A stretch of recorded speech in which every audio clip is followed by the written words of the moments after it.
Godina Wallaggaa aanaalee adda addaatti dargaggoota mooraa waraanaatti dirqiin guuruun jabaate jiraachuun himame.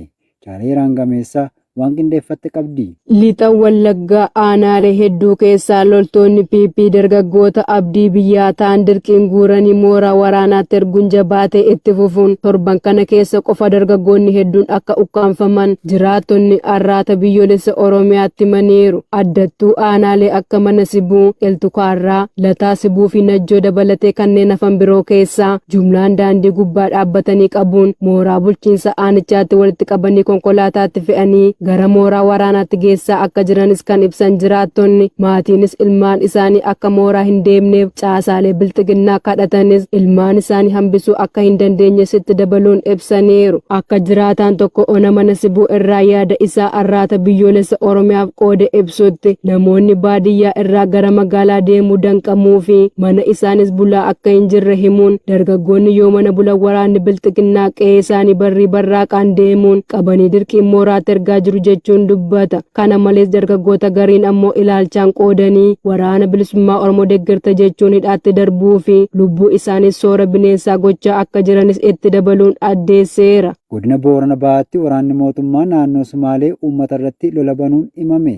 Gabaasa qindaa'eef Jaali Yaadannoo Oromiyaa. Godina Boorana Bahaa aanaa Gumii Eldalloo ganda ijaaruutti kaleessa mudde 21/2025 hidhattoonni humna addaa naannoo Somaalee uummata Oromoo Booranaa irratti lola banuun lubbuun namoota hedduu ajjeefamuu fi hedduus miidhaan qaamaa cimaan irra gahuu jiraattonni himan. Akka jiraattonni naannichaa jedhanitti bulchiinsi godina Boorana Bahaa obbo Abdurazaaq Huseen guyyaa kaleessaa aanaa Gumii Eldalloo deemuun uummata daangaa isaa eeggachaa jiru daangaa irraa kaasuun kora irrattis osoo shaneen jirtu isin daangaa eegna jettanii as jirtu jechuun erga dheekkamsaan uummata daangaa irraa kaaseen booda hidhattoonni naannoo Somaalee dhufanii lola hamaa uummata irratti akka raawwataniif qaamni haala mijeessee uummata haasise bulchiinsa godinichaati jechuun uummatni balaaleffataniiru. Yeroo ammaa kanas uummatni maatii fi qabeenya isaanii irraa gargar faffaca'uun miidhaan lubbuu fi qabeenyaa hammaataa ta'e irratti raawwatamuu jiraattonni godinichaa dabaluun eeraniiru. Mootummaan naannoo Somaalee erga ganna darbe bifa addaan godinaalee bulchiinsa magaalaa fi aanaalee caasesseen booda lafa Oromiyaa irratti lola banee qabachaa jiraachuun ni beekama. Godinni Shaggar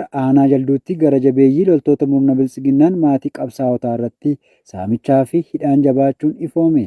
Guutuu gabaasa kanaaf Jaalwabii Biyyaa. Godina Lixa Shaggar aanaa jalduu ganda Caancoo qabbanaatti gaafa muddee 2025 waraanni faashistiin bilisiginnaa kanneen ammeenyummaan jireenya isaanii mara golgee jiru loowwan maatii qabsaa'otaa gandichatti walitti qabanii gara bulchiinsa magaalaa aanichaatti fudhatanii yoo galan muraasa ammoo qalatanii akka nyaatan jiraattonni arraata biyyoolessa Oromiyaatti himaniiru. Uummanni saamichi irratti raawwatame kunneen sababa ilmaan keessan waraana bilisummaa Oromoo keessaa galchuu dhiistan ni tumsitu odeessa caasaalee keenyaa hordoftanii itti himtuu fi ilaalcha kanneen biroon akka yakkanis itti dabaluun ibsaniiru. Oduu biraatiinis aanichuma keessatti maatiin qabsaa'otaa fi sabboontonni ilmaan Oromoo danuun deeggarsa paartii badhaadhinaaf gochaa hin jirtan sababa jedhuun dhibbootaan bulchiinsa aanichaatti hidhamanii gidirfamaa kan jiran hoggaa ta'u rakkoo loltoonni guyyuu irratti taasisaa jiran dhiyeessuun gariin ammoo qe'ee gadhiisanii badaa akka jiranis ibsameera. Kana malees doorsisni caasaalee bilisiginnaan irratti hammaatee akka jirus odeessi gamasinu qaqqabee kan ifoomsa hoggaa ta'u hanga ilmaan keessan galchitanitti boqonnaa fi tasgabbii hin qabdan jechuun gidirsaa akka jiranis itti dabaluun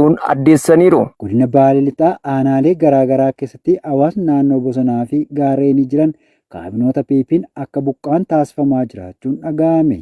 Caalsa Baafan Waggaarii waan qindeeffate qaba. Hawaasa Oromoo dararuu fi buqqisuu akka bu'aa siyaasaatti itti fayyadamaa kan jiru murni bilisiginnaa godina Baalee Lixaa aanaalee garaagaraa keessatti hawaasa jiraattota naannoo bosonaa fi gaarreenii jiraatan irratti xiyyeeffachuun lafa sana gadhiisanii gara magaalaa fi naannoo uummanni itti heddummatu akka qubatan taasifamaa jiraachuu jiraattonni dhiibbaan kun irra ga'aa jiru arraata biyyoolessa Oromiyaatti himan. Akkuma kanaan jiraattonni dhibbaan lakkaa'aman kanneen miidhaan kun irratti geggeeffamaa jiru akka ibsanitti erga qe'ee keenyarraa akka buqqaanu gochuu eegalanii bubbuleera. Hawaasni keenyas lafa deemnu hin qabnu jechuun qajeelfama PP kana mormaniiru. Akkasumas waltajjii godinaa hanga sadarkaa gandaatti taasifamaa tureen uummannis didee akka jiru ibsaniiru. Sababa uummata buqqisuu barbaadaniif gaaffii garaagaraa hawaasni gaafachaa tures akka jechuun akka deebisaa turan dubbatu. Diinonni keenya uwwaboon nu marsanii jiru. Kanaaf ammoo qonnaan bultoonni keenya faffaca'anii jiran bakka adda addaatti walitti qabamanii diina kana dura dhaabbachuun biltsiginnaa fi caasaalee keenya waliin dhaabbachuu qabu jechuun deebisaa turan jechuunis jiraattonni himaniiru. Qajeelfama PP kana uummanni sababa hojii irra oolchuu didaniif namoota yaada mormii agarsiisaa turan akkasumas namoota shakkii siyaasarraa qaban irratti xiyyeeffachuun isintu uummata nurratti kakaasaa jira jechuun doorsisaa fi dhiibbaa irraan ga'aa akka jiranis jiraattonni dabaluun addeessaniiru. Yeroo waldaan biyyoota kaaba bahaa Eeshiyaan marii nagaa waamutti daangaa Taayilaandii fi Kaamboodiyaa irratti walitti bu'iinsi haaraan uumame.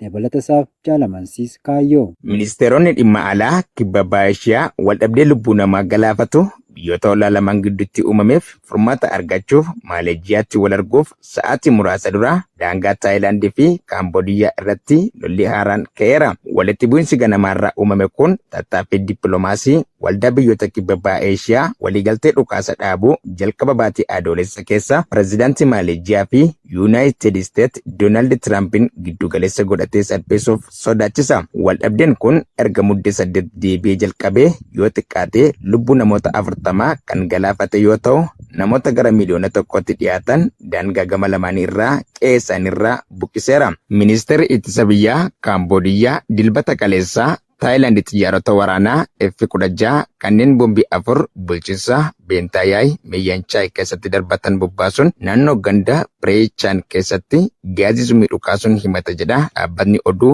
mootummaa eejensii Kompuuchiyyaa Pirees. Ministeerri kun humnoonni Kaamboodiyaa haala jiru itti dhiyeenyaan hordofaa akka jiran cimsee ibseera. Isaan weerartoota irraa ittisa isaanii irratti jajabeeyyii fi jabaatanii itti fufaniiru. Dirqama tokkummaa naannoo Kaamboodiyaa eeguu irratti dammaqinaan itti fufaniiru jedha gabaasni kun. Gaazexeessaan Taayilaandis Morning News har'a ganama barii bulchiinsaa Saakaayyoo keessatti dhukaasa wal jijjiiruun kan gabaase yoo ta'u humnoonni Kaamboodiyaa meeshaa waraanaa ulfaataa dhukaasuun ibidda qabsiisuu fi manneen kutaa Kiyookisaan keessatti argaman miidhuu isaanii gabaaseera. Ana bilisummaa Oromoo zoonii lixaa godina Horroo Guduruu Wallaggaa aanaa Amuruutti diina adabuu beeksise. Gaachanni uummata Oromoo humni biyya isaa Oromiyaa ijaaruuf boqonnaa malee hojjechaa jiru waraanni bilisummaa Oromoo waraana weerartuu bilisiginnaa adaba itti tolchuu cimsee itti fufuun kaleessa muddee 21/2025 loltoota koloneel Abiyyi Ahimad Aleeluun injifannoo boonsaa galmeessuu beeksise. Tarkaanfii haxxee fudhate kanaanis aanaa Amuruu iddoo addaa dhagaa qeerroo jedhamu daandii aanaa Amuruu fi aanaa jaartee wal quunnamsiisuu irratti konkolaataa siree fi lamaan humnoota waraanaa imalaa turte Aleeluun du'aa fi madoo dandammii hin qabneen adabeera. Humnoonni waraanaa haleelamte kunis gantoota mooraa qabsoo bilisummaa Oromoo keessaa miliquun diinatti galtee fi loltoota maqaa Farra Riphee Lolaa jedhuun of waamtu akka ta'es addeeffameera. Tarkaanfii jajjabeen diina saba Oromoo irratti fudhatu jabaatee itti fufa. Injifannoon uummata Oromoof.